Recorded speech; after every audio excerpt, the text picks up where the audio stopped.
ബിജെപിയുടെ RSSന്റെയും രാഷ്ട്രീയം എന്താ? ഇവര് മുമ്പോട്ട് വയ്ക്കുന്ന പ്രത്യയ ശാസ്ത്രം എന്താ? ഇവര് നാഥുറാം വിനായക് ഗോഡ്സെയെ പോലെ ഇവർ പറയും നാഥുറാം വിനായക് ഗോഡ്സെ RSS അല്ലെന്നാ. അതങ്ങ് വേറെ നാഗ്പൂരിൽ പോയി പറഞ്ഞാൽ മതി, അല്ലെങ്കിൽ മാനാജി ഭവനിൽ പോയി പറഞ്ഞാൽ മതി. ഇവിടുത്തെ ഇന്ത്യക്കാരോട് ഈ മാതിരി ഉമ്മാക്കിയൊന്നും ഇറക്കണ്ട.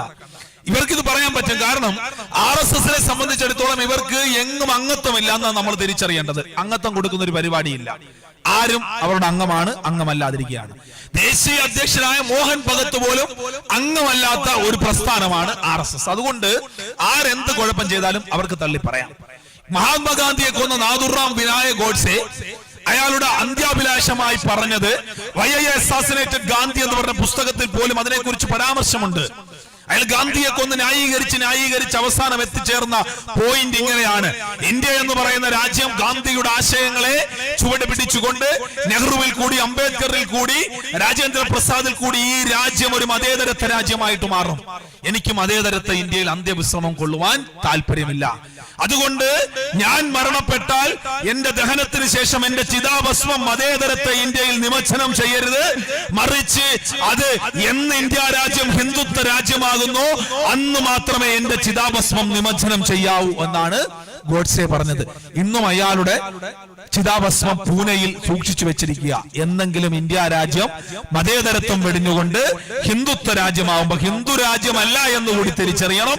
ഹിന്ദുത്വ രാജ്യമെന്ന അതിതീവ്ര അജണ്ടയിലേക്ക് വരുമ്പോൾ ആ ചിതാഭസ്മത്തിന് നിമജ്ജനം ചെയ്തുകൊണ്ട് മോക്ഷം കിട്ടുവാൻ വേണ്ടി ഗോഡ്സെ എന്ന് പറയുന്ന അയാൾക്ക് ഹിന്ദുത്വ തീവ്രവാദിയുടെ ആത്മാവിന്റെ മോക്ഷവും കാത്തും അത് പൂനെയിലിരിക്കുമ്പോൾ അതിന്റെ മോക്ഷത്തിന് വേണ്ടിയുള്ള പ്രവർത്തനമാണ് ഗോഡ്സെയുടെ പിന്തലമുറക്കാർ ചെയ്യുന്നതെന്ന് നമ്മൾ തിരിച്ചറിയണം. 2, ഇവരുടെ ഗോൾവർക്കർ. ഇവര് വിളിക്കുന്നത് ഗുരുജി എന്ന മാധവ് സദാശിവ ഗോൾവർക്കർ എന്ന് പറയുന്ന ബിജെപിയുടെ ആത്മീയാചാര്യൻ 2 പുസ്തകങ്ങൾ എഴുതിയിട്ടുണ്ട്. ഒന്ന് വിചാരധാരയും, 2 we or our nationhood defined. ഇദ്ദേഹം എങ്ങനെയാണ് നമ്മളുടെ ദേശീയത നിർവചിക്കണം, അതിൽ വളരെ സുവ്യക്തമായിട്ട് അദ്ദേഹം പറഞ്ഞിരിക്കുന്നത് എങ്ങനെയാണ് ജൂതന്മാരെ നിഷ്കാസനം ചെയ്ത ഹിറ്റ്ലർ വരേണ്യതയുടെ, ആര്യവൽക്കരണത്തിന്റെ, നാസിവൽക്കരണത്തിന്റെ രാഷ്ട്രീയം ജർമ്മനിയിൽ നടപ്പിലാക്കിയത് സമാനമായിട്ടുള്ള രാഷ്ട്രീയം ഇവിടെ നടപ്പിലാക്കണമെന്നാണ്. വേറെ മതത്തിലുള്ളവരെ വിവാഹം കഴിക്കരുത്, മറ്റുള്ളവരുടെ രക്തവുമായിട്ട് ഇടകലരരുത്, മറ്റുള്ള മതത്തിലുള്ളവർക്ക് ഉന്നത സ്ഥാനങ്ങൾ നൽകരുത്, സൈനികപരമായിട്ടും ആതുര സേവനപരത്വം പരമായിട്ടും ഭരണപരമായിട്ടും അവരെ ഉന്നതിയിലേക്ക് കടത്തിക്കൊണ്ടുവരരുത്, അവരുടെ കുടുംബങ്ങളിലുള്ളവരുമായി ബന്ധം പാടില്ല, അവർക്ക് മറ്റൊരു പൗരത്വവും അരണ്യരായിട്ടുള്ള ആര്യന്മാർക്കും മറ്റൊരു പൗരത്വവും നൽകണം. 2ാം പൗരത്വമുള്ളവരെ ഈ രാജ്യത്തിലെ വോട്ടവകാശത്തിൽ നിന്നും ഭരണ സംവിധാനങ്ങളിൽ നിന്നും മാറ്റി നിർത്തണം. അവർക്ക് വേണ്ടിയിട്ട് തടങ്കൽ പാളയങ്ങൾ പണിയണം. അവരെ ഈ രാജ്യത്ത് നിന്നും പിന്നീട് നിഷ്കാസനം ചെയ്യണം എന്ന് പറയുന്ന തത്വശാസ്ത്രമാണ് ഇവർ പിന്തുടരുന്നത് നമ്മൾ തിരിച്ചറിയണം. ഇത് ഇവർ തന്നെ എഴുതി വെച്ചിട്ടുണ്ട്. അപ്പോ ഈ രാജ്യത്തെ വിഭജിക്കാൻ വേണ്ടി സംഘപരിവാർ നടത്തുന്ന പ്രവർത്തനങ്ങളുടെ തുടർച്ചയാണ് ഇതെന്ന് നമ്മൾ തിരിച്ചറിയണം. ഇത് നിസ്സാരമായിട്ട് കാണേണ്ടത് അല്ല. ഇവിടെ കുറെ യുക്തിവാദികളുണ്ട്, സി രവീന്ദ്രനെ പോലെയുള്ളത്. കഴിഞ്ഞ ദിവസം രവീന്ദ്രനൊക്കെ പറയുന്നത് തടങ്കൽ പാളയം എന്ന് വെച്ചാൽ ഏതാണ്ട് 5 സ്റ്റാർ ഹോട്ടലിന് സമാനമായ ഫെസിലിറ്റി എന്നാണ്. പച്ച മലയാളത്തിൽ പറഞ്ഞ ഊളത്തരം പറയുന്നതിന് ഒരു മര്യാദയൊക്കെ വേണം. ഇവര് തടങ്കൽ പാളയം ഉണ്ടാക്കി വെച്ചിരിക്കുന്നത് നിങ്ങൾ അറിയേണ്ടത്, കിരൺ റിജു എന്ന് പറഞ്ഞ ഇന്ത്യയുടെ ആഭ്യന്തര സഹമന്ത്രി പാർലമെന്റിൽ നടത്തിയ പ്രസംഗത്തിൽ ചോദ്യത്തിന് മറുപടിയായി പറഞ്ഞത് കഴിഞ്ഞ കുറച്ചു കാലം കൊണ്ട് മാത്രം തടങ്കൽ പാളയത്തിൽ 29 മനുഷ്യർ മരണപ്പെട്ടിട്ടുണ്ടെന്ന്. എങ്ങനെയാ തടങ്കൽ പാളയം? ഇവിടെ ഒരു വിവാഹിതനായിട്ടുള്ള ഒരാള്, ഒരു കുടുംബം നമ്മൾ എടുക്കുക, ഒരു അച്ഛൻ, ഒരമ്മ, അയാൾക്ക് 2 മക്കള്. ഇവർക്ക് ദേശീയ പൗരത്വ രജിസ്റ്ററിൽ നിന്ന് അവർ പുറത്തു പോകുന്നു. പൗരത്വ ഭേദഗതി നിയമത്തിൽ വന്നിരിക്കുന്ന ആ ഭേദഗതികൾ പ്രകാരവും അയാൾക്ക് പൗരത്വം കിട്ടാത്ത സാഹചര്യം വന്നാൽ അയാളെ, ആ പുരുഷന്മാർക്കുള്ള തടങ്കൽ പാളയത്തിലേക്ക് വിടും, സ്ത്രീകൾക്കുള്ള തടങ്കൽ പാളയത്തിലേക്ക് വിടും, അയാളുടെ മക്കളെ ജുവനൈൽ ഹോം, സ്പെഷ്യൽ ഹോമിലേക്ക് വിടും. ഒരു കുടുംബമാണ് വളരെ കൃത്യമായി ശിഥിലീകരിക്കപ്പെട്ടു പോകുന്നത്. ഞാൻ പറയുന്നത് തെറ്റാണെങ്കിൽ തെറ്റാണെന്ന് തെളിയിക്കാൻ ഇവിടുത്തെ സംഘപരിവാർ ബിജെപി സംഘടനകൾക്ക് ബാധ്യതയുണ്ട്. നിങ്ങൾ ആലോചിച്ച് നോക്കൂ, വസുദൈവ കുടുംബകം എന്ന ആശയമാണ് ഹിന്ദു സമൂഹം മുന്നോട്ട് വെക്കുന്നതെന്ന്. ഓം ലോകാ സമസ്ത സുഖിനോ ഭവന്തു, ലോകത്തിലുള്ള മുഴുവനും സുഖമുണ്ടാകട്ടെ, ജീവിച്ചിരിക്കുന്നവർക്കും ജീവിച്ചിരിക്കാത്തതിനും ചരങ്ങൾക്കും അചരങ്ങൾക്കും നല്ലതുണ്ടാകട്ടെ എന്ന് പറയുന്ന തത്വസംഹിതയിലാണ് RSSും BJPയും വിശ്വസിക്കുന്നതെന്നാണ് ഇവര് പറയുന്നത്. നരേന്ദ്രമോദിക്ക് കുടുംബത്തിന്റെ വില അറിയില്ല. കാരണം സ്വന്തം ഭാര്യയെ എവിടെയോ ഉപേക്ഷിച്ചിരിക്കുന്നു. അമ്മയെ കാണാൻ പോയാൽ വാർത്തയാക്കുക, അത് ഫോട്ടോ എടുത്ത് ട്വിറ്ററിലും ഫേസ്ബുക്കിലും ഇട്ട് വാർത്തയാക്കുന്ന അത്രയും മ്ലേച്ഛമായ ബോധമുള്ള ഇയാൾക്കൊന്നും കുടുംബം തകർന്നു പോകുന്നതിന്റെ വേദന തിരിച്ചറിയാൻ പറ്റില്ല. ഞാൻ പറയുന്ന അതാണ്, നമ്മൾ തമാശയ്ക്ക് ഫേസ്ബുക്കിലും വാട്സപ്പിലും ട്വിറ്ററിലും നടത്തിക്കൊണ്ടിരിക്കുന്ന ട്രോളുകളും തമാശകളും അല്ല RSSന്റെയും സംഘപരിവാറിന്റെയും ബുദ്ധി. നിങ്ങളുടെ അപ്പുറത്തും ഇപ്പുറത്തും കാണുന്ന RSSകാരല്ല നമ്മൾ ഇത് തിരിച്ചറിയണം. അബ്ദുള്ള കുട്ടിയെ പോലെ, TP സെൻകുമാറിനെ പോലെ നാക്കെടുത്ത് വളച്ചാൽ വിവരക്കേട് പറയുന്ന RSS സംഘപരിവാറുകാരെ കണ്ടുകൊണ്ട് നിങ്ങൾ വിലയിരുത്താൻ നിന്നാൽ പണി പാളുക തന്നെ ചെയ്യും. കാരണം നാഗ്പൂരിലെ അല്ലെങ്കിൽ ഈ RSSന്റെ ആസ്ഥാനങ്ങളിലെ വളരെ കൃത്യമായി രാജ്യത്ത് ബ്രാഹ്മണിക്കൽ അജണ്ട നടപ്പിലാക്കാൻ വേണ്ടി നിരന്തരമായ ജാഗ്രതയോടുകൂടി അവിടെ ഇരിക്കുന്ന RSSന്റെ രാഷ്ട്രീയം വേറെ ഏതാണെന്ന് നമ്മൾ തിരിച്ചറിയണം.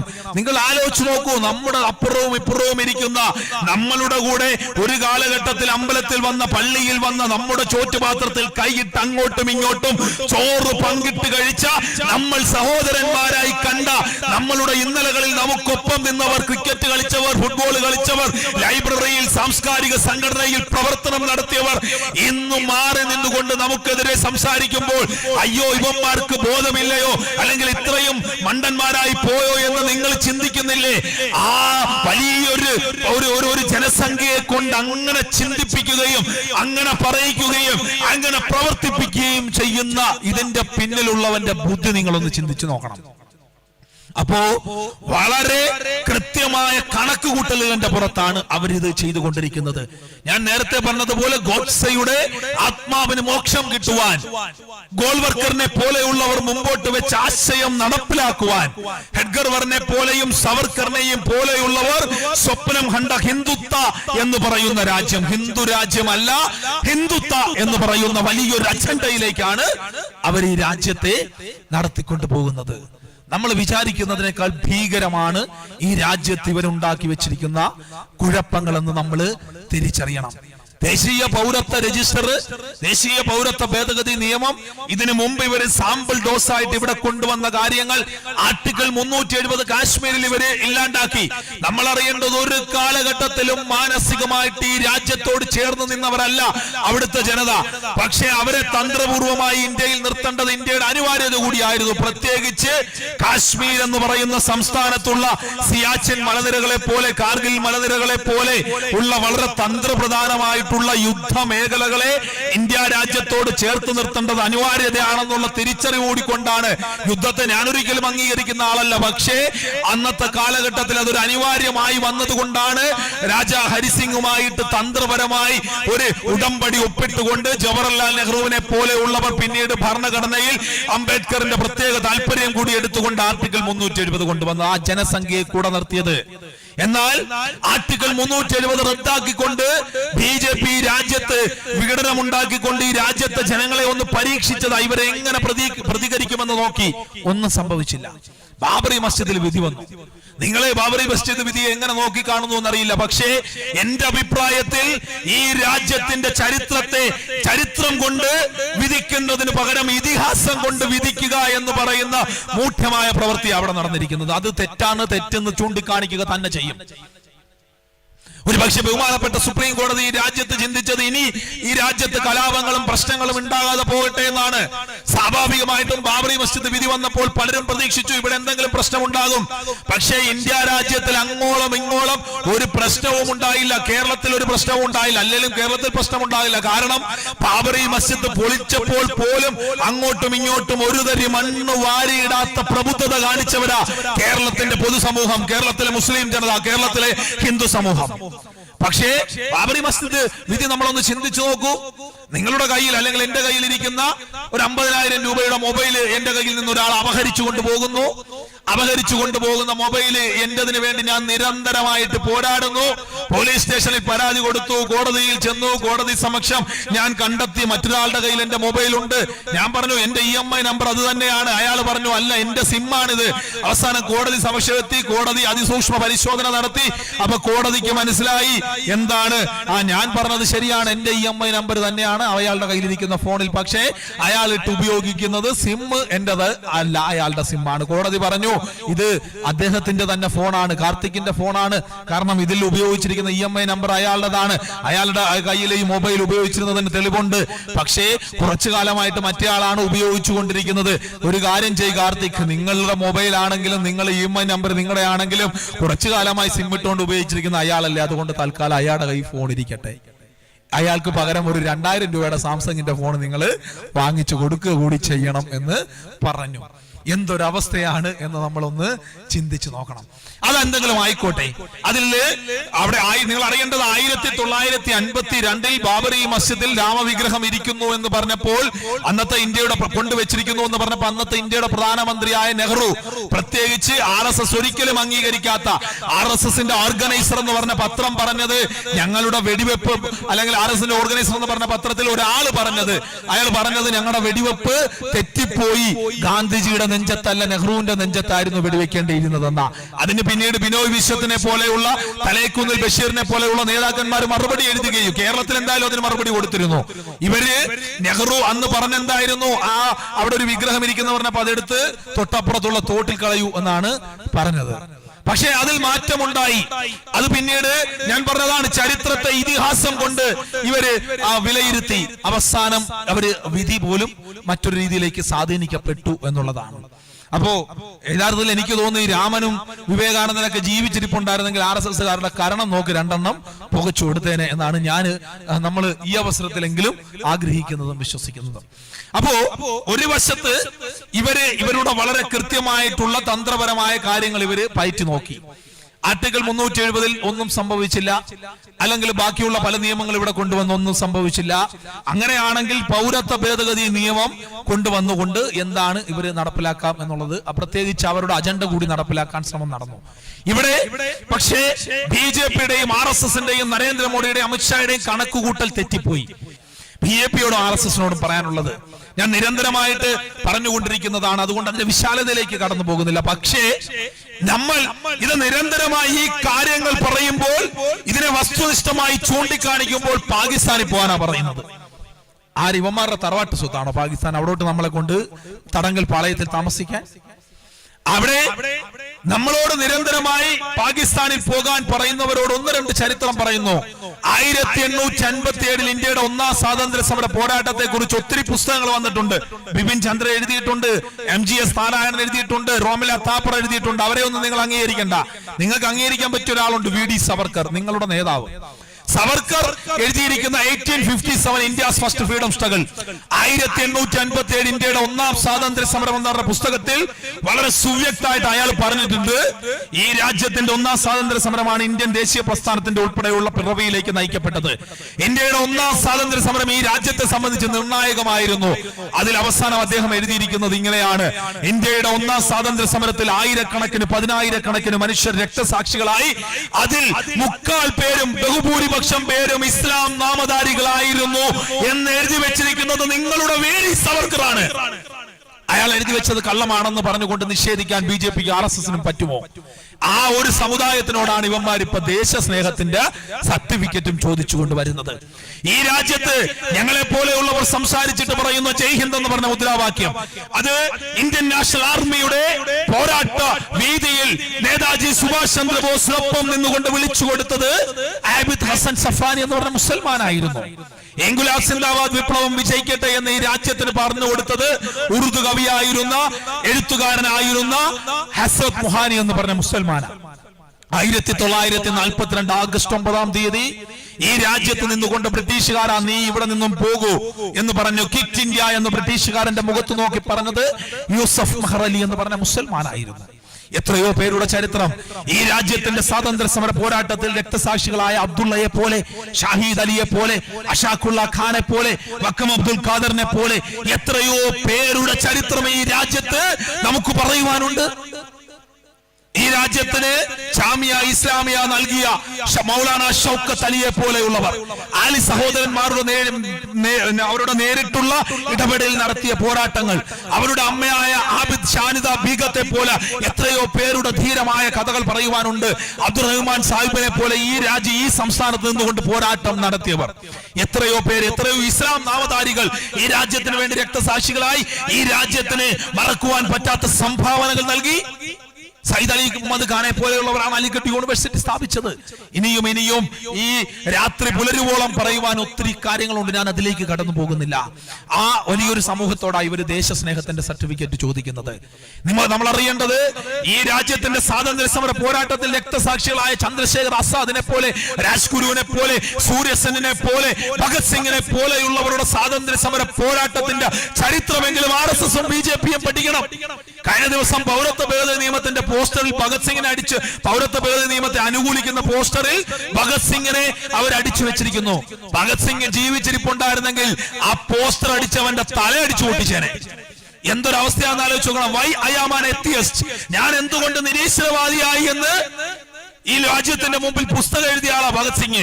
അദ്ദേഹത്തിന്റെ ഹിന്ദുസ്ഥാൻ റിപ്പബ്ലിക്കൻ ആർമി എന്ന് പറഞ്ഞ സ്വാതന്ത്ര്യ സമര പോരാട്ടത്തിലെ സായുധ സംഘടനയിൽ ചേരാനുള്ള ഒന്നാമത്തെ മാർഗനിർദ്ദേശത്തിൽ ഒന്നാമത്തെ കാര്യം എന്താണെന്ന് നിങ്ങൾക്കറിയാവോ?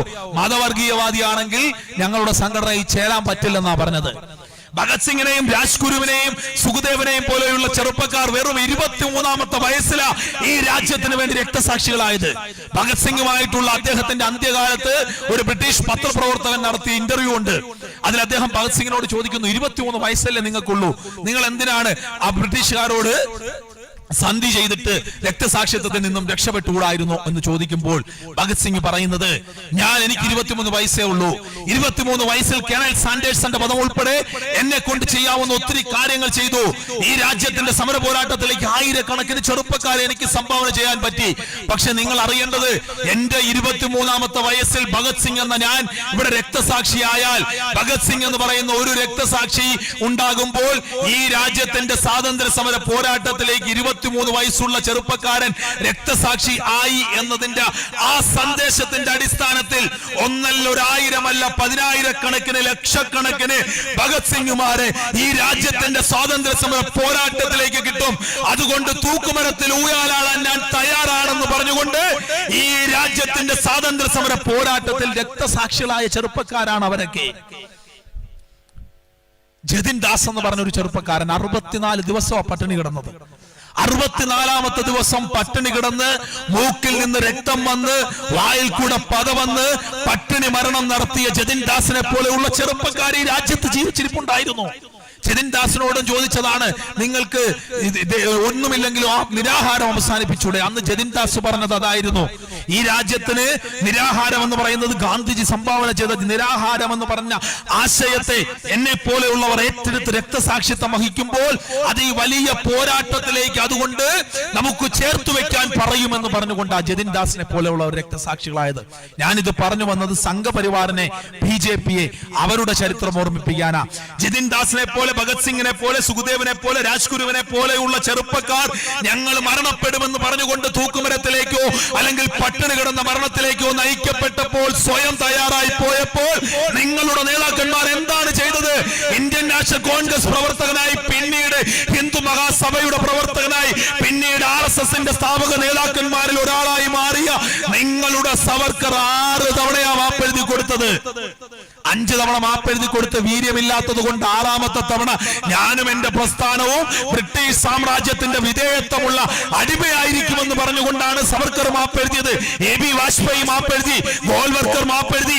ഗോൾവർക്കർ ക്വിറ്റ് ഇന്ത്യ സമര കാലഘട്ടത്തിൽ അയാളെ കണ്ടുകൊണ്ട് 3 ചെറുപ്പക്കാര് ഞങ്ങൾ ഈ രാജ്യത്തിന്റെ സ്വാതന്ത്ര്യ സമര പോരാട്ടത്തിൽ ഇറങ്ങാൻ ഇന്ത്യൻ ദേശീയ പ്രസ്ഥാനത്തിൽ ചേരാൻ പോകുന്നു എന്ന് പറഞ്ഞപ്പോൾ അത് പാടില്ല, ബ്രിട്ടീഷുകാർക്കെതിരെയുള്ള പോരാട്ടം അനിവാര്യമല്ല എന്ന് പറഞ്ഞുകൊണ്ട് ആ ചെറുപ്പക്കാരോട് സംഘപരിവാറിൽ ചേർന്ന് പ്രവർത്തിക്കാനാണ് ഞാൻ ഉപദേശം കൊടുത്തതെന്ന് ഗോൾവർക്കർ അയാളുടെ പുസ്തകത്തിൽ എഴുതി വെച്ചിട്ടുണ്ട്. അതാണ് ഇവരുടെ ചരിത്രം. അതുകൊണ്ട് BJPയോടും RSSനോടും സംഘപരിവാറുകാരോടും പറയുന്നത്, ഇവിടുത്തെ മുസ്ലിം സമുദായത്തിനോടോ ഇവിടുത്തെ മതേതര രാഷ്ട്രീയ പ്രസ്ഥാനങ്ങളോടോ നിങ്ങൾ പൗരത്വം തെളിയിക്കാൻ പറഞ്ഞാൽ ആദ്യം നിങ്ങളുടെ പ്രധാനമന്ത്രി നരേന്ദ്രമോദിയുടെയും സ്മൃതി ഇറാനിയുടെയും ഒറിജിനൽ ബിരുദ സർട്ടിഫിക്കറ്റ് കൊണ്ട് സാക്ഷ്യപ്പെടുത്തു. എന്നിട്ട് ഇവിടുത്തെ പൊതുസമൂഹത്തിനോട് പറയാം പൗരത്വം തെളിയിക്കാൻ. എന്തൊരവസ്ഥയാണെന്ന് ആലോചിച്ച് നോക്കണം. ഈ രാജ്യത്തിന്റെ സ്വതന്ത്രാനന്തര ഇന്ത്യ, ഇവര് നമ്മളോട് പാകിസ്ഥാനിൽ പോകാൻ പറയുമ്പോൾ നമ്മൾ പറയുന്നത് അതാണ്, നിങ്ങൾ പാകിസ്ഥാനിൽ പോകണം. ഇന്ത്യയുടെ അവിഭക്ത ഇന്ത്യയിലെ ഏറ്റവും വലിയ നഗരങ്ങളായിരുന്നു റാവൽപിണ്ടി, പെഷവാർ, കറാച്ചി, ഇസ്ലാമാബാദ്, ലാഹോർ. നിങ്ങൾ ചരിത്രം വായിച്ചാൽ, പ്രത്യേകിച്ച് നമ്മുടെ സ്വാതന്ത്ര്യ സമര പോരാട്ടത്തിന്റെ സാമൂഹിക പാഠകം പുസ്തകം നിങ്ങൾ വായിച്ചാൽ പോരെ. ഇന്ത്യ രാജ്യത്തിലെ സ്വാതന്ത്ര്യ സമര പോരാട്ടത്തിൽ നിങ്ങൾ എപ്പോഴും വായിക്കുന്നത് ലാഹോറും, കറാച്ചിയും, ഇസ്ലാമാബാദും, പെഷവാറും, റാവൽപിണ്ടി അല്ലേ? ഇന്ത്യ രാജ്യത്തിൽ അന്ന് വലിയ നഗരങ്ങളായിരുന്നു ഈ 5 നഗരങ്ങളും. പക്ഷേ സ്വാതന്ത്ര്യാനന്തര ഇന്ത്യയിൽ നിന്ന് അവര് അടന്നു പോവുകയും പാകിസ്ഥാൻ ആവുകയും ചെയ്തിട്ട് എന്താണ് ഇന്ന് 5 നഗരങ്ങളുടെ അവസ്ഥ? അന്നെന്തായിരുന്നു അതിനേക്കാൾ താഴേക്കാണ് ഈ നഗരങ്ങൾ പോയത്.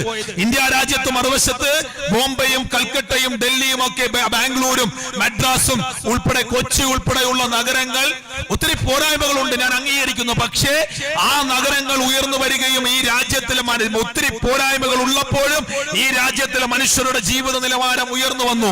നമ്മൾ ആലോചിക്കേണ്ടതല്ലേ, ഒരു കാലഘട്ടത്തിൽ അമേരിക്കക്കാരന്റെ ചോളം നിറച്ച ചോളപ്പൊടിയുമായുള്ള കപ്പൽ വന്നില്ലെങ്കിൽ പട്ടിണി കിടന്നിരുന്ന രാജ്യത്ത് നിന്നും ഒന്നുമില്ലെങ്കിലും നമുക്ക് ഭക്ഷണം കഴിക്കാൻ പറ്റുന്ന സാഹചര്യം ഉണ്ടായില്ലേ? ഒരു താഴെ ഉടുക്കുന്ന ഒരു മുണ്ടായിരുന്നു ഇന്ത്യക്കാരന്റെ ശരാശരി വസ്ത്രം. മേൽമുണ്ട് അറ്റത്തിന്റെ സൂചനയായിരുന്ന രാജ്യത്ത് നമ്മളെ പോലെയുള്ളവർ 1000-ന്റെയും 2000-ന്റെയും 3000-ന്റെയും പീറ്റർ ഇംഗ്ലണ്ടും ഹിൽട്ടണും വാൻ ഹുസൈനും ഇടുന്ന സ്ഥലത്തേക്ക് ഈ രാജ്യം മാറിയില്ലേ? നമ്മളുടെ കാൽപാദങ്ങൾ നഗ്നപാദങ്ങളിൽ കൂടി നടന്നെടുത്ത് 2000-ന്റെയും 3000-ന്റെയും 5000-ന്റെയും വുഡ്ലാൻഡ്സും റീബോക്കും നിക്കിയും ഇടുന്ന ഒരവസ്ഥയിലേക്ക് ഈ രാജ്യം വളർന്നില്ലേ? ഈ രാജ്യത്തെ മനുഷ്യന് കാളവണ്ടിയായിരുന്നു ഏറ്റവും ആഠ്യത്വമുള്ള വാഹനമെങ്കിൽ പൊതുവിദ്യാഭ്യാസ പൊതുഗതാഗതം വളർന്ന് KSRTCയും ഇന്ത്യൻ റെയിൽവേയും എയർ ഇന്ത്യയും ഒക്കെ ഈ രാജ്യത്തുണ്ടായി. അത് പോരാത്തതിന് ഓരോ വീടുകളിലും ഇരുചക്ര വാഹനങ്ങളും മുച്ചക്ര വാഹനങ്ങളും 4 ചക്ര വാഹനങ്ങളിലുമേക്ക് ഈ രാജ്യം മാറിയില്ലേ? ഈ രാജ്യത്ത് 300 സർവകലാശാലകൾ ഉണ്ടായി, IITകൾ ഉണ്ടായി. ഈ രാജ്യത്ത് ഇൻകോസ്പാറും ISROയും പോലെയുള്ള സ്ഥാപനങ്ങൾ ഉണ്ടായി. DRDOയും DRDLയും ഉണ്ടായി. നാഗ്പൂരിലും ഖരഗ്പൂരിലും IITകൾ ഉണ്ടായി. All India institute of medical സയൻസുകൾ ഉണ്ടായി. ആതുരാലയങ്ങൾ ഉണ്ടായി. ഈ രാജ്യത്തിന് ഒത്തിരി പോരായ്മകൾ ഉണ്ടായെങ്കിലും മേട്ടൂരിലും ഹിരാക്കുട്ടിലും ബക്രാനെങ്കിലും അണക്കെട്ടുകൾ ഉണ്ടായി. ഈ രാജ്യത്ത് വൈദ്യുതിയും വെള്ളവും ഉണ്ടായി. ജലസേചന പദ്ധതികൾ ഉണ്ടായി. ഈ രാജ്യം പതുക്കെയെങ്കിലും വളർന്നു വന്നു. പോരായ്മകൾ ഉണ്ടെങ്കിലും ഈ രാജ്യത്ത് നരേന്ദ്രമോദിക്ക് നോട്ട് നിരോധിച്ച് 2000-ന്റെ നോട്ട് ഇറക്കിയപ്പോൾ അയാളുടെ നോട്ടിൽ മംഗൾയാൻ അടിച്ചു വെക്കാനുള്ള അവസരം ഈ രാജ്യത്തുണ്ടായി വന്നു. എങ്ങനെ ഉണ്ടായി? ഈ രാജ്യം മതേതരത്വമായിരുന്നത് കൊണ്ട്, ഈ രാജ്യത്ത് ഭരണഘടന ഉണ്ടായിരുന്നത് കൊണ്ട്. ഞാൻ നേരത്തെ പരാമർശിച്ച പാകിസ്ഥാനിലെ അവിഭക്ത ഇന്ത്യയുടെ ഭാഗമായിരുന്ന വലിയ വലിയ നഗരങ്ങളായിരുന്ന റാവൽപിണ്ടിയും ലാഹോറും കറാച്ചിയും ഒക്കെ ഇന്നും പിന്നോക്കം നിൽക്കുമ്പോൾ ഈ രാജ്യത്ത് ഇത്രയും മാറ്റം ഉണ്ടായത് എങ്ങനെയെന്ന് ചോദിച്ചാൽ, പാകിസ്ഥാൻ മതാധിഷ്ഠിത രാജ്യമായതുകൊണ്ട് ആ രാജ്യം അങ്ങനെ നിൽക്കുകയും മതേതര രാജ്യമായ ഭരണഘടന ഉണ്ടായ രാജ്യം ഇങ്ങനെയായി മാറുകയും ചെയ്തതാ. ഭരണഘടന ഉണ്ടാക്കിയ BR അംബേദ്കറിന്റെ ചരിത്രം എന്തായിരുന്നു നമ്മൾ ചിന്തിക്കണ്ടേ? ആ മനുഷ്യൻ സ്കൂളുകളിൽ പഠിക്കുന്ന അവസരത്തിൽ ആ മനുഷ്യൻ കഴുത്തിൽ തൂങ്ങിയ കയറിൽ ചിരട്ടയിലാണ് അദ്ദേഹം ചിരട്ടയിൽ മണ്ണ് നിറച്ച സ്കൂളിൽ പോയത്. കാരണം ദളിതനായ BR അംബേദ്കറിന് പൊതുവഴി ഓരങ്ങളിൽ തുപ്പാൻ പാടില്ലായിരുന്നു. BJPക്ക് വേണ്ടി RSSന് വേണ്ടി മുദ്രാവാക്യം വിളിക്കാൻ പോകുന്ന, കയ്യിൽ ചരടും ദണ്ഡയുമായി പഥസഞ്ചലനത്തിന് പോകുന്ന പിന്നോക്ക ദളിത് സമുദായത്തിലുള്ള സംഘപരിവാറുകാർ ഈ രാജ്യത്തിന്റെ ചരിത്രം പഠിക്കണം. അന്ന് നിങ്ങളെ കൊണ്ട് ചുടിയോറ് വാരിക്കുന്ന RSSന്റെ പ്രമാണികൾ, അവന്മാരുടെ പൂർവികന്മാർ നമ്മളെ പോലെയുള്ള സമൂഹത്തെ വഴിയിറങ്ങി നടക്കാൻ സമ്മതിക്കില്ലായിരുന്നു. BR അംബേദ്കർ ചിരട്ടയിൽ മണ്ണിട്ടുകൊണ്ട് പോയിട്ട് രാവിലെ തൊട്ട് വൈകുന്നേരം വരെയുള്ള തുപ്പല് ആ ചിരട്ടയിലാ തുപ്പി വെച്ചിരുന്നത്. കാരണം പൊതുവഴിയിൽ തുപ്പാൻ പറ്റാത്തത് കൊണ്ട്. നിങ്ങൾ ആലോചിച്ച് നോക്കൂ, എന്ത് മനുഷ്യത്വരഹിതമായിട്ടുള്ള ജീവിതമായിരുന്നെന്ന്. നെഞ്ചിൽ കിടക്കുന്ന ചിരട്ടയിൽ തുപ്പിവെച്ച കവവും ആ തുപ്പലും കൊണ്ട് വീട്ടിൽ തട്ടിക്കളയണമായിരുന്നു. വീട്ടിൽ അയ്യത്ത് കയറി തട്ടിക്കളയണം. എന്നിട്ട് ആ മനുഷ്യന് കഴുത്തില മാല പോലെ കിടക്കുന്ന ചിരട്ട മാറ്റാൻ പറ്റുള്ളായിരുന്നു. ആ അംബേദ്കർ ഭരണഘടന എഴുതി 6 PhD എടുത്തു ആ മനുഷ്യൻ. 29 ബിരുദാനന്തര ബിരുദങ്ങൾ എടുത്തു. അന്താരാഷ്ട്ര യൂണിവേഴ്സിറ്റികളിൽ പോയി പഠിച്ച് ഉന്നത വിദ്യാഭ്യാസം നേടി. ഈ രാജ്യത്തിന്റെ പോരായ്മകളോട്, ഈ രാജ്യത്തിന്റെ മാറ്റി നിർത്തലുകളോട്, വർണ്ണവെറിയോട് പോരാടി ആ മനുഷ്യൻ, ഇന്ത്യയുടെ നിയമമന്ത്രിയായ അംബേദ്കർ, ഈ രാജ്യത്ത് ഭരണഘടന എഴുതി വെച്ചപ്പോൾ അത് ദളിതനായ അംബേദ്കർ അംബേദ്കർ എഴുതിയ ഭരണഘടന അംഗീകരിക്കാൻ പറ്റില്ലെന്നും മതേതരത്വവും ജനാധിപത്യവും സോഷ്യലിസവും ഉണ്ടെന്നും പറഞ്ഞ ചരിത്ര ഇവിടുത്തെ BJPക്ക് RSSനുള്ളത്. മൂവർണ്ണക്കൊടി അംഗീകരിച്ചിട്ടില്ല, ദേശീയ ഗാനം അംഗീകരിച്ചിട്ടില്ല, ഭരണഘടന അംഗീകരിച്ചിട്ടില്ല. ഈ രാജ്യത്തിന്റെ ഈ ബിംബങ്ങളായ സൂചകങ്ങളായ ഒന്നിനെയും അംഗീകരിക്കാത്ത അരാഷ്ട്രീയവാദികൾ ഇപ്പോ നമ്മളെ ദേശീയത പഠിപ്പിക്കാൻ വരുമ്പോൾ സവിനയം പറയുന്നു, ഒരു കാരണവശാലും BJPയെ പോലെ RSSനെ പോലെ ഈ രാജ്യത്തിന്റെ സ്വാതന്ത്ര്യ സമര പോരാട്ടത്തിലോ സ്വാതന്ത്ര്യാനന്തര ഇന്ത്യയുടെ വളർച്ചയിലോ ഒരു പങ്കും വഹിക്കാത്ത, പങ്ക് പറ്റാൻ മാത്രം നടക്കുന്ന നിങ്ങളുടെ മുമ്പിൽ പൗരത്വം തെളിയിക്കാൻ ഇവിടുത്തെ ജനതയ്ക്ക് മനസ്സില്ല. അതുകൊണ്ട് നമുക്ക് പോരാട്ടം തുടരുക തന്നെ ചെയ്യണം. നമ്മളെ സംബന്ധിച്ചിടത്തോളം ഈ പോരാട്ടം അനിവാര്യമാണ് എന്ന് നമ്മൾ തിരിച്ചറിയുക. ഇവിടെ BJP അവരുടെ വിധ്വംസക രാഷ്ട്രീയം തുടരും. നിങ്ങൾ കണ്ടില്ലേ, കഴിഞ്ഞ ദിവസങ്ങളിൽ കണ്ടില്ലേ, ദേവീന്ദർ സിംഗ് എന്ന് പറയുന്ന BJP ഭരിക്കുന്നതാണ്. കാശ്മീരിൽ ഇപ്പൊ സംസ്ഥാന മുഖ്യമന്ത്രി ഇല്ല, സംസ്ഥാന മന്ത്രിസഭയില്ല. അവര് കൂടെ ഭരിച്ച് അവസാനം കൂടെ ഭരിച്ചിട്ട് പിണങ്ങിയിട്ട് അവിടെ നിന്നും കളഞ്ഞുപോയി. തന്ത്രപരമായിട്ട് അവിടെ രാഷ്ട്രപതി ഭരണം നടപ്പിലാക്കി. 2019 ആഗസ്റ്റ് 15 ഇവര് നൽകിയ വിശിഷ്ട സേവാ പുരസ്കാരം നേടിയ ദേവീന്ദർ സിംഗ് എന്ന് പറയുന്ന ഒരു DYSP ആയ ഉന്നത പോലീസ് ഉദ്യോഗസ്ഥൻ കഴിഞ്ഞ കുറച്ച് ദിവസങ്ങൾക്ക് മുമ്പ് 3 ഭീകരവാദികൾക്കൊപ്പം ഡൽഹിയിൽ വന്നു. ആരാ ദേവീന്ദർ സിംഗ്? ഇതിനു മുമ്പ് അഫ്സൽ ഗുരു എന്ന് പറഞ്ഞ പാർലമെന്റ് ആക്രമണ കേസിലെ 7ാമത്തെ പ്രതി പറഞ്ഞത് എന്നെ ഡൽഹിയിൽ കൊണ്ടുവന്നത് ദേവീന്ദർ സിംഗ് ആണെന്ന. ആ ദേവീന്ദർ സിംഗ് 3 തീവ്രവാദികൾ BJPയുടെ ഉറ്റതോഴൻ ഈ പറയുന്ന രാജ്യത്ത് വലിയൊരു പോരാട്ടം നടന്നുകൊണ്ടിരിക്കുമ്പോൾ ഇയാൾ എന്തിനാണ് 3 തീവ്രവാദികളുമായിട്ട് ഡൽഹിയിൽ വന്നത്? ഒരു സംശയം വേണ്ട. ഇവിടെ ബോംബ് പൊട്ടിച്ചുകൊണ്ട് ഇവിടെ ഈ പറയുന്ന പൗരത്വ ഭേദഗതി നിയമത്തിന്റെ സമരത്തിന്റെ ശ്രദ്ധ ഇവിടെ ഇല്ലാതാക്കിക്കൊണ്ട് ഈ രാജ്യത്ത് ഇസ്ലാമോഫോബിയ ബാധിച്ച ഒരു വലിയ സമൂഹത്തെ കൂടെ നിർത്താനുള്ള ഗൂഢതന്ത്രമാണ് അവര് നടത്തിയത്. പക്ഷെ ഈ രാജ്യത്തിന്റെ മണ്ണിന് എന്തോ ഭാഗ്യമുള്ളത് കൊണ്ട് അത് പൊളിഞ്ഞുപോയി. നമുക്ക് അറിയാൻ ആഗ്രഹമുണ്ട്, ദേവീന്ദർ സിംഗ് ആരാണ്, അയാൾ എന്തിനു വന്നു, അയാൾക്ക് നിങ്ങളും തമ്മിലുള്ള ബന്ധം എന്താണെന്ന് നിങ്ങൾ പറയുവാൻ ബാധ്യതയുണ്ട്. ദേവീന്ദർ സിംഗിനെ പോലെയുള്ള ആദിത്യ റാവു ഹൈദരാബാദിൽ ജോലി കിട്ടാത്തതുകൊണ്ട് മംഗലാപുരത്ത് അദാനിയുടെ എയർപോർട്ടിലാവും ബോംബ് വയ്ക്കാൻ വന്നത്. അതിന് മാനസിക വിഭ്രാന്തി ഉണ്ടെന്നാണ് BJP പറയുന്നത്. ഏത് തെറ്റുപിടിയൊക്കെ കണ്ടുപിടിച്ച് ഏത് കുഴപ്പക്കാരായി ഏത് പ്രശ്നക്കാരായി സംഘപരിവാർ ബന്ധമുള്ള ആരെ പിടിച്ചാൽ ഇവർ പറയും മാനസിക വിഭ്രാന്തി ഉണ്ടെന്ന. എന്തെളുപ്പമാണ് ഇവര് തെറ്റുകളെ മറച്ചു വെക്കുന്നത് നമ്മൾ തിരിച്ചറിയണം. ഈ രാജ്യത്ത് ആലോചിച്ച് നോക്കൂ, ഈ രാജ്യത്ത് 73 വർഷക്കാലം കൊണ്ട് ഈ രാജ്യം ഉണ്ടാക്കിയെടുത്ത സ്വത്തുക്കൾ ഇല്ലാതാക്കുക. 250 കോടിയായിരുന്നു ഇന്ത്യയിലെ LIC life insurance corporation of India ഉണ്ടാകുമ്പോൾ അതിന്റെ ആസ്തി എന്ന് പറഞ്ഞാൽ 250 കോടിയാ. ഇന്നത്തെ ആസ്തി എത്താൻ നിങ്ങൾക്കറിയാവോ? 30 ലക്ഷം കോടിയാ. ഇന്ത്യയുടെ ബഡ്ജറ്റ് എന്ന 29 ലക്ഷം കോടിയേക്കാൾ ഉന്നതമായ 30 ലക്ഷം കോടി ആസ്തിയുള്ള LIC ഒരു വിൽക്കാൻ പോകുന്നു. 13 ലക്ഷം കോടിയുടെ ആസ്തിയുള്ള BPCL ഭാരത് പെട്രോളിയം കോർപ്പറേഷൻ ലിമിറ്റഡിനെ വെറും 65,000 കോടിക്ക് വിൽക്കാൻ പോകുന്നു. BJP ആയിട്ട് ബന്ധമുള്ള 23 ശതകോടീശ്വരന്മാര് 10 ലക്ഷം കോടിയായിട്ടാണ് ഈ രാജ്യത്ത് നിന്നും കടന്നുപോയത്. BJPക്ക് ഏറ്റവും ഇഷ്ടമുള്ള 63 കോടീശ്വരന്മാരുടെ കയ്യിലാണ് ഇന്ത്യ രാജ്യത്തിന്റെ 93% സ്വത്ത്. BJPയുടെ ആഭ്യന്തരമന്ത്രി അവരുടെ ദേശീയ പ്രസിഡന്റ് അമിത്ഷായുടെ മകന് ഈ കഴിഞ്ഞ 5 വർഷക്കാലത്തെ ഭരണം കൊണ്ട് 10,000 ഇരട്ടിയാണ് സ്വത്ത് വർദ്ധിച്ചത്. ഈ രാജ്യത്തിന്റെ അഭിമാന സ്തംഭമായിട്ടുള്ള കെൽട്രോൺ പോലെ, കൊച്ചിൻ റിഫൈനറി പോലെ, എയർ ഇന്ത്യ പോലെ, BSN പോലെയുള്ള സ്ഥാപനങ്ങൾ ഇവർ ഇല്ലാതാക്കാൻ ശ്രമിക്കുകയാണ്. ഈ രാജ്യത്ത് 73 വർഷത്തെ സ്വതന്ത്ര ഇന്ത്യയിലെ ഏറ്റവും വലിയ തൊഴിലില്ലായ്മയാണ് ഈ രാജ്യത്ത് ഉണ്ടായിക്കൊണ്ടിരിക്കുന്നത് എന്ന് പറയുന്നത് ഇവിടുത്തെ തൊഴിൽ മന്ത്രാലയം എന്ന് പറഞ്ഞ നരേന്ദ്രമോദിയുടെ കീഴിലുള്ള സ്ഥാപനമാണ്. 10 കോടി പേർക്ക് തൊഴിൽ കൊടുക്കുമെന്ന നരേന്ദ്രമോദി പറഞ്ഞിട്ട് 3.25 ലക്ഷം പേർക്ക് കേരള പബ്ലിക് സർവീസ് കമ്മീഷൻ കൊടുത്ത തൊഴിലിനേക്കാൾ കുറവാണ് ഈ രാജ്യത്ത് തൊഴിൽ കൊടുത്തത് എന്ന് പറയുന്നത് നരേന്ദ്രമോദിയുടെ കീഴിലുള്ള ഇന്ത്യൻ ലേബർ ബ്യൂറോ എന്ന് പറഞ്ഞ സ്ഥാപനമാണ്. ഈ രാജ്യത്ത് നോട്ട് നിരോധനത്തിൽ 2.25 കോടി പേർക്ക് തൊഴിൽ നഷ്ടപ്പെട്ടു എന്ന് പറയുന്നത് BJPയുടെ തൊഴിലാളി സംഘടനയായ ഭാരതീയ മസ്ദൂർ സംഘിന്റെ ദേശീയ അധ്യക്ഷനായ തൃശൂറുകാരനായ മലയാളിയായ സജി നാരായണനാണ്. നമ്മൾ ആലോചിച്ച് നോക്കൂ, രാജ്യം അതിന്റെ പ്രതിസന്ധിയിൽ. അതുകൊണ്ട് നമുക്ക് പറയാനുള്ളത്, ഈ രാജ്യത്തിലെ പട്ടിണി പാവങ്ങളുടെ പണം കൊള്ളയടിക്കുന്ന കൊള്ളക്കാർക്ക് കൂട്ടുനിൽക്കുന്ന, ഈ രാജ്യത്തിന്റെ അഭിമാന സ്തംഭമായ സ്ഥാപനങ്ങളെ വിറ്റുതുലയ്ക്കുന്ന, ഉള്ളി കഴിക്കില്ല എന്ന വരേണ്യ ബോധം പാർലമെന്റിൽ ഛർദ്ദിച്ചു വെക്കുന്ന നിങ്ങളും നിങ്ങളുടെ പ്രധാനമന്ത്രിയും നിങ്ങളുടെ മന്ത്രിമാരുമാണ് ഈ രാജ്യത്തെ രാജ്യദ്രോഹികൾ. ഈ രാജ്യത്തിന്റെ അഭിമാന സ്തംഭങ്ങൾ ഇല്ലാതാക്കുന്ന നിങ്ങളാണ് രാജ്യദ്രോഹികൾ. അല്ലാതെ ഈ രാജ്യത്തെ വിഭജിക്കുന്ന നിയമം തെറ്റാണെന്ന് പറയുന്ന ഞങ്ങളല്ല എന്ന് തിരിച്ചറിയണം. ഇവിടുത്തെ പാവപ്പെട്ട പിന്നോക്ക ഹിന്ദുക്കളായിട്ടുള്ളവരോട് എനിക്ക് പറയാനുള്ളത്, ഇവരുടെ അടുത്ത പരിപാടി ഏകീകൃത സിവിൽ കോഡ്. ഞാൻ അവിടെ അവസാനിപ്പിക്കുക. ഏകീകൃത സിവിൽ കോഡ് ഈ രാജ്യത്ത് വരുന്നതോടുകൂടി ഈ രാജ്യത്തെ ഇവർ വീണ്ടും വിഭജിക്കും.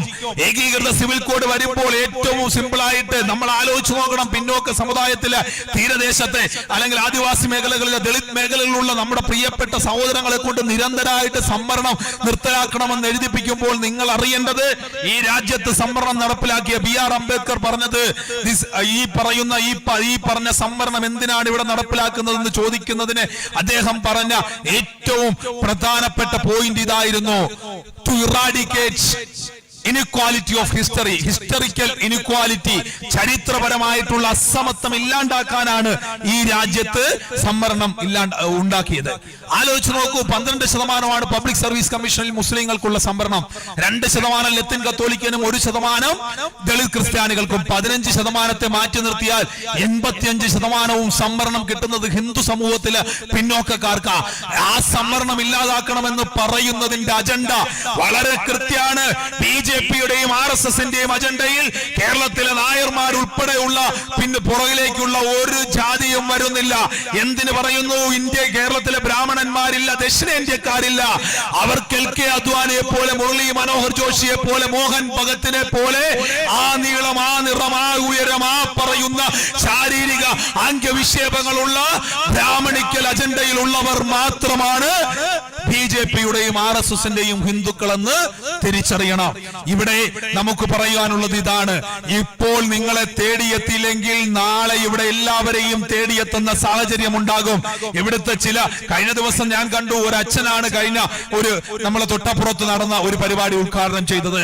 ആയൂരിൽ ഒരു പരിപാടിക്കുള്ള ആ ഇടം നൽകിയതും വൈകിട്ട് മഗ്രിബ് നിസ്കരിക്കാനുള്ള നമ്മുടെ മുസ്ലിം സഹോദരങ്ങൾക്ക് പ്രാർത്ഥനയ്ക്കുള്ള അവസരവും നൽകിയത് അവിടെ ഒരു വിൻസെന്റ് എന്ന് പറഞ്ഞൊരു ഫാദർ ആയിരുന്നു. പക്ഷേ ഇപ്പോഴും മാറി നിന്നുകൊണ്ട് മുസ്ലിം സമുദായത്തെ പരിഹസിക്കുന്ന, ഇതിലൊക്കെ ലവ് ജിഹാദ് ഉണ്ടെന്ന് പറയുന്ന അമിത്ഷാ പാർലമെന്റിൽ പോലും NIA റിപ്പോർട്ട് വെച്ചുകൊണ്ട് ലവ് ജിഹാദ് ഇല്ല എന്ന് പറഞ്ഞപ്പോൾ ലവ് ജിഹാദ് ഉണ്ടെന്നൊക്കെ പറയുന്ന അച്ഛന്മാർ ഉൾപ്പെടെയുള്ളവർ തിരിച്ചറിയേണ്ടത് വളരെ കൃത്യമാണ്. ബിജെപിയുടെ ഒന്നാമത്തെ അജണ്ടയിൽ മുസ്ലിം ആണെങ്കിൽ 2 ക്രിസ്ത്യാനിയും 3 കമ്മ്യൂണിസ്റ്റും പിന്നെ എഴുതപ്പെടാതെ ദളിതരും പിന്നോക്കക്കാരുമാണെന്ന് തിരിച്ചറിയാൻ പറ്റണം. ഭഗവത്ഗീത പറഞ്ഞതുപോലെ മനനം ചെയ്യുവാൻ കഴിവുള്ളവനാണ് മാനവൻ. മനസ്സുകൊണ്ട് ചിന്തിക്കാൻ കഴിവുള്ള മനുഷ്യനായിട്ട് നിങ്ങളൊക്കെ മാറണം. പ്രതിരോധങ്ങൾ തീർത്തില്ലെങ്കിൽ മുഴുവൻ പേരെയും തേടി വരുന്ന നാളുകളാണ് കാത്തിരിക്കുന്നത് എന്ന് നമ്മൾ തിരിച്ചറിയണം. അതുകൊണ്ട് നമുക്ക് തോറ്റ ജനതയല്ല, തോൽക്കാൻ മനസ്സുള്ള ജനതയല്ല, ഒറ്റക്കെട്ടായിട്ട് മുന്നോട്ട് പോകണം. ഫെബ്രുവരി 22-ന് സുപ്രീം കോടതിയിൽ നിങ്ങൾ വിചാരിക്കുന്നത് പോലെ ഒറ്റ ദിവസം കൊണ്ട് ഒരു വിധി വന്നുകൊണ്ട് പൗരത്വ ഭേദഗതി നിയമം റദ്ദാക്കുമെന്നാണ് ആരെങ്കിലും ധരിച്ചു വെച്ചിരിക്കുന്നതെങ്കിൽ തെറ്റിപ്പോയി. അത് സുപ്രീം കോടതിയുടെ പരിമിതി കൂടിയാണ്. രാജ്യസഭയും ലോക്സഭയും പാസാക്കി പ്രസിഡന്റ് ഒപ്പിട്ട വിജ്ഞാപനമായ ഒരു നിയമത്തിന്റെ പുറത്ത് ഒത്തിരി ചർച്ചകളും അതിന്റെ സംവാദങ്ങളും നടന്നാൽ മാത്രമേ നിയമം എന്തെങ്കിലും മാറ്റങ്ങൾ ഉണ്ടാകൂ. അതിന് നമ്മൾ ആദ്യം ചെയ്യേണ്ടത് ജനങ്ങളുടെ ശക്തമായ പ്രക്ഷോഭം ഈ രാജ്യത്ത് നിലനിൽക്കുന്നു എന്നുള്ളത് തെളിയിച്ചു കൊടുക്കണം, കാട്ടിക്കൊടുക്കണം. ഷഹീൻ ബാഗ് പ്രതീക്ഷയാണ്, അലിഗഡ് പ്രതീക്ഷയാണ്, ജാമിയ പ്രതീക്ഷയാണ്, JNU പ്രതീക്ഷയാണ്, IIT പ്രതീക്ഷയാണ്. ജാർഖണ്ഡിലും ഡൽഹിയിലും ബിജെപിയുടെ ഭരണത്തെ മാറ്റി നിർത്തിയ ജനങ്ങൾ പ്രതീക്ഷയാണ്. വാരണാസിയിലും അഹമ്മദാബാദിലെ യൂണിവേഴ്സിറ്റിയിലെ കുട്ടികൾ പ്രതീക്ഷയാണ്. ആ പ്രതീക്ഷകളെ ഏറ്റെടുത്തുകൊണ്ട് നെഞ്ചോട് നെഞ്ചോ ചേർന്ന് നിന്ന്, തോളോട് ചേർന്ന് നിന്നുകൊണ്ട് അമ്പലത്തിലെ ഉത്സവം വരുമ്പോൾ, പള്ളിയിലെ ഉത്സവം വരുമ്പോൾ, നബിദിനം വരുമ്പോൾ ഒക്കെ ഒന്നായി നിന്നുകൊണ്ട് മതവും ജാതിയും ചോദിക്കാതെ ഒരു പാത്രത്തിൽ കൈയിട്ട് ഭക്ഷണം കഴിച്ച നമുക്ക് ഇനിയും അങ്ങനെ മുന്നോട്ട് പോകണം. ബിജെപിയുടെയും RSSന്റെയും വിഭജനത്തിന്റെ രാഷ്ട്രീയം ഇവിടെ അനുവദിക്കാൻ പറ്റില്ല എന്ന് പറഞ്ഞുകൊണ്ട് ഈ കുട്ടുകാട് ഈ സമര പരിപാടി സംഘടിപ്പിച്ച ജമാഅത്ത് കമ്മിറ്റിയെ മുഴുവൻ പേരെയും, പള്ളിയിലെ സഹോദരങ്ങളെ മുഴുവൻ പേരെയും 1000 ഹൃദയാഭിവാദ്യം അർപ്പിച്ചുകൊണ്ട് ഞാൻ നിർത്തുന്നു. നന്ദി, നമസ്കാരം, ജയ് ഹിന്ദ്.